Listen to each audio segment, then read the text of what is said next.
यार भाई मैंने तो अब तक कुछ भी नहीं पढ़ा है। तो यार एग्जाम हॉल में मेरे ही तो पीछे बैठेगा। यार इतना बता देना कि मैं पास हो जाऊं बस। अगर ऐसी हालत तुम्हारी भी हो रखी है तो आज तुम जानोगे एग्जाम से पहले 7 दिनों का सुपर फास्ट स्टडी प्लान, जिसे जानने के बाद उनको भी मजा आएगा जिन्होंने अभी तक कुछ भी नहीं पढ़ा है। देखिए जनवरी पूरा खत्म हो चुका है, फरवरी भी निकलने वाला है और अब आपके एग्जाम आने में सिर्फ कुछ ही दिन बचे हैं। जो इन लास्ट दिनों का अच्छे से यूज करेगा वही एग्जाम में फोड़ कर आएगा। आप जो ये वीडियो देख रहे हो उनमें से कुछ स्टूडेंट्स के एग्जाम आ चुके हैं और कुछ के आने वाले हैं। इसलिए अब आपके पास जो भी टाइम बचा हुआ है ना, आपको उसमें ही कुछ ऐसा करना होगा जो आपको इस लाखों की भीड़ से अलग बना दे। क्योंकि मैटर ये नहीं करता कि आपने पूरे साल क्या किया, बल्कि मैटर ये करता है कि आपके पास एग्जाम्स के लिए जो टाइम बचा हुआ था ना, आपने उसमें ऐसा क्या किया जो आपको टॉप पर ले गया। एग्जाम के लास्ट दिनों में आपको ऐसी पढ़ाई करनी है कि जब आप एग्जाम देने जाओ तो आपको ऐसा लगे कि यार जितनी पढ़ाई एग्जाम के लास्ट दिनों में की है ना, उतनी पढ़ाई तो पूरे साल में भी नहीं की है। और अगर आप भी एक ऐसे स्टूडेंट हो जिसने पूरे साल मजे लिए हैं, जैसे मन किया वैसे अपने टाइम को वेस्ट किया है और अब उसे डर लग रहा है कि यार कहीं मैं एग्जाम में फेल ना हो जाऊं, तो डोंट वरी।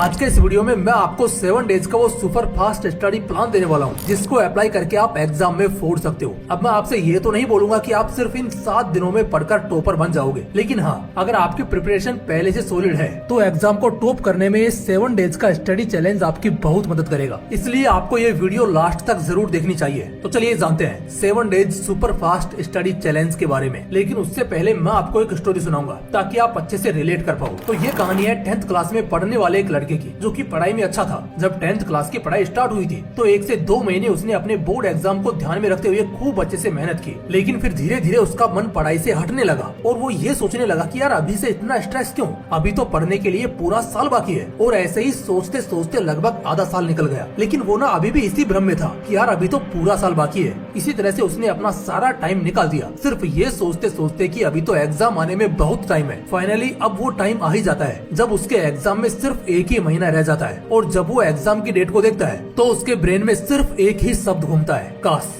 उस टाइम से ही मैं थोड़ा थोड़ा भी पढ़ लेता तो अब तक मैं अपने सिलेबस का 60% पार्ट आसानी से कवर कर लेता। लेकिन मैंने नहीं किया, बल्कि अपने टाइम को लगातार वेस्ट करता रहा। फिर वो अपने आप को थोड़ा मोटिवेट करता है और सोचता है कि कोई बात नहीं, जितना टाइम वेस्ट करना था वो कर लिया है, जितने मजे करने थे वो कर लिए हैं। अब मेरे पास जो भी टाइम बचा है ना एग्जाम के लिए, मैं उसमें अपनी पूरी जान लगा दूंगा। अब मैं अपने टाइम का 1 मिनट भी वेस्ट नहीं करूंगा। और उसने अच्छे से ठान लिया था कि अब मुझे सिर्फ पढ़ना है। लेकिन अनफॉर्चुनेटली अगले 2-3 दिनों में ही वह बीमार पड़ जाता है और वो इन लास्ट दिनों में भी पढ़ाई नहीं कर पाता है। इस कारण वो लड़का 10th में फेल हो जाता है। अब उसे उसके दोस्त, उसके रिश्तेदार और सब लोग सिर्फ ये ताना मारते थे कि यह 10th क्लास तक पास नहीं कर पाया, पता नहीं लाइफ में क्या ही कर पाएगा। और उस लड़के के दिमाग में सिर्फ एक ही शब्द गूंजता है कि काश मैं पढ़ लेता तो आज शायद ये सब नहीं सुनना पड़ता। और ये किसी और की कहानी नहीं है, बल्कि तेरी ही कहानी है। हाँ, जो भी ये वीडियो देख रहा है ना, ये कहानी उसकी है। बस फर्क सिर्फ इतना है कि तुम अभी बीमार नहीं हो और तुम्हारे पास एग्जाम के लिए अभी भी और टाइम बचा हुआ है। लेकिन अगर तुमने इसमें भी पढ़ाई नहीं की तो उस 10th फेल लड़के की तरह ही तुम्हारी भी यही कहानी होगी। उसके पास अभी भी टाइम है एग्जाम में फोड़ने के लिए। और अगर आप भी उस लड़के की तरह ये सोच रहे हो कि मैं तब से पढ़ना स्टार्ट करूंगा जब पढ़ने के लिए अच्छा टाइम होगा, तो मेरे भाई टाइम अच्छा होता नहीं है, बनाना पड़ता है। इसलिए अब आपके पास जितना भी टाइम बचा हुआ है ना,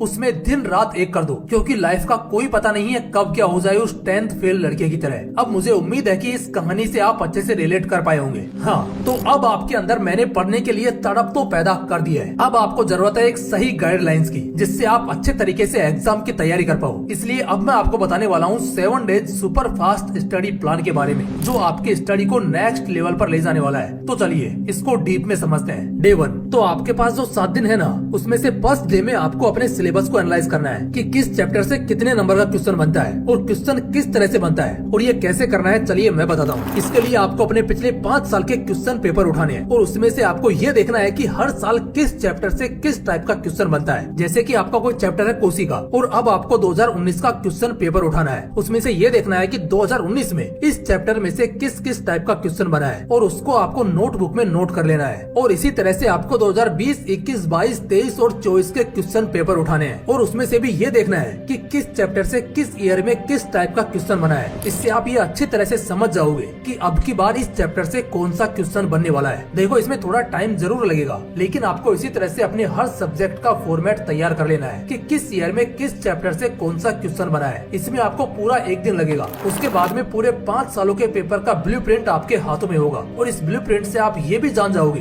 कि आपको क्या पढ़ना है और क्या नहीं, क्योंकि टाइम ऑलरेडी बहुत कम है। इसमें सिर्फ वही पढ़ना है जो आपको अच्छे मार्क्स दिला सके और अभी के लिए यही हमारा सिलेबस है। अब आते हैं सेकंड डे और थर्ड डे पर। मानो अब आपके पास बचे हैं सिर्फ 6 दिन, क्योंकि आपने अपने 7 दिन में से फर्स्ट डे का तो अच्छे से यूज कर ही लिया है और ये सेकंड एंड थर्ड डे है ना, इसमें आपको सिर्फ पढ़ना है ताकि आपका सिलेबस अच्छे से कवर हो सके और आपके अंदर कॉन्फिडेंस आ सके। आपने जो 5 ईयर के क्वेश्चन पेपर्स के बेस्ड पर ब्लूप्रिंट बनाया है ना, आपको उसके ही अकॉर्डिंग अपने मोस्ट इम्पोर्टेंट पार्ट को ही पहले पढ़कर कंप्लीट करना है। आपको अपने मोस्ट इम्पोर्टेंट सिलेबस का 60% पार्ट सिर्फ इन 2 ही दिनों में कंप्लीट करना है और ये तो दिमाग से निकाल ही देना है कि यार इन 2 दिनों में क्या ही हो सकता है, बल्कि आपको ये सोचना है कि एक दिन में मैं क्या कर सकता हूँ और 1 घंटे में क्या कर सकता हूँ। इन दोनों दिनों में आपको हर दिन 10 से 12 घंटे पढ़ना है, तभी आप अपने सिलेबस को कवर कर पाओगे। अब आते हैं फोर्थ डे पर। तो इन पिछले 3 दिनों में आपने 1-1 मिनट का 1-1 सेकंड का अच्छे से यूज किया है। अब चौथे दिन आपको वो पढ़ना है जो part second and third day में कंप्लीट नहीं हो पाया था, और जब वो पार्ट कंप्लीट हो जाए उसके बाद आपको अपने सिलेबस का वो पार्ट पढ़ना है जो पार्ट आपके लिए इम्पोर्टेंट नहीं है। इसका बेनिफिट ये होगा कि जब आपको उस पार्ट से कोई क्वेश्चन बनेगा